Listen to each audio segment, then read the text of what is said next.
Welcome to our Friday reflection.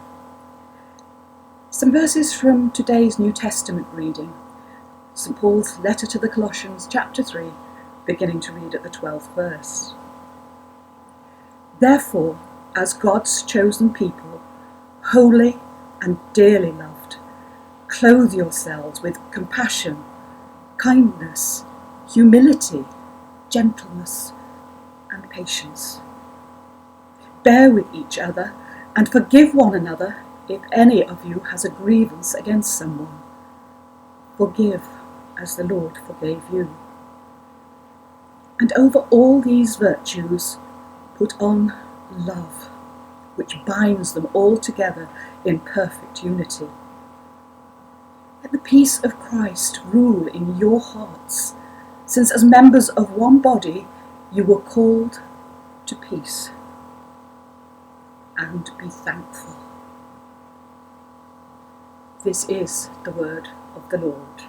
Thanks be to God.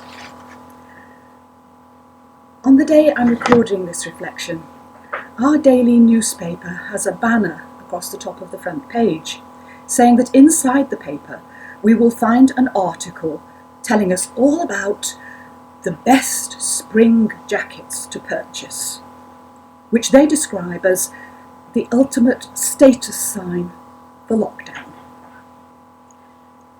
Beneath that banner are the actual headlines, and then pictures of people in personal protection equipment. Sometimes what we wear does reveal who we are and where our priorities lie. St. Paul, in his letter to the Colossians, lists some must-haves which are essential for every Christian, because he uses the way in which we clothe ourselves as a picture to help us live the Christian life. Paul is telling us that people should be able to recognise us by the virtues in which we dress ourselves, the qualities which others can see in action. These virtues should be our uniform and should say something about who we are and what we believe. At the moment, if you see someone on your television screen in bright blue protective clothing, even if you can't see their face because they're wearing a mask, you recognise them as someone who is self-sacrificing, hard-working, compassionate, and brave. Wearing kindness, humility, gentleness, etc. is quite different from just carrying them around with us. We might think of them as being a very good idea. We may read this passage and think, well, of course, that's how we should feel. But wearing them means they are no longer only what we feel, but what we do and what we are seen to do by others. An outward and visible sign of our faith, not for any personal glory, but because this is what Jesus calls us to do. And St. Paul tells us that what holds all these virtues in place, the belt and braces if you like, is love. It is love that binds them together in perfect unity. It is love that binds us together.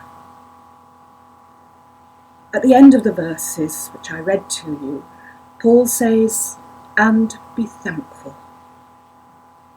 Well, today I am thankful. Thankful that through the blessing of technology, although we can't meet together at this time, I can see these virtues at work throughout our two parishes. So many people sharing the love of Jesus with each other and with our neighbours. So as St. Paul prays, may the peace of Christ continue to rule in our hearts today and through all the days to come. And now let us pray. And I'm using a prayer written for this time by Barbara Glasson, President of the Methodist Conference. We are not people of fear. We are people of courage. We are not people who protect our own safety. We are people who protect our neighbour's safety. We are not people of greed. We are people of generosity. Because we are your people, Lord. Giving and loving wherever we are, whatever it costs, for as long as it takes, wherever you call us.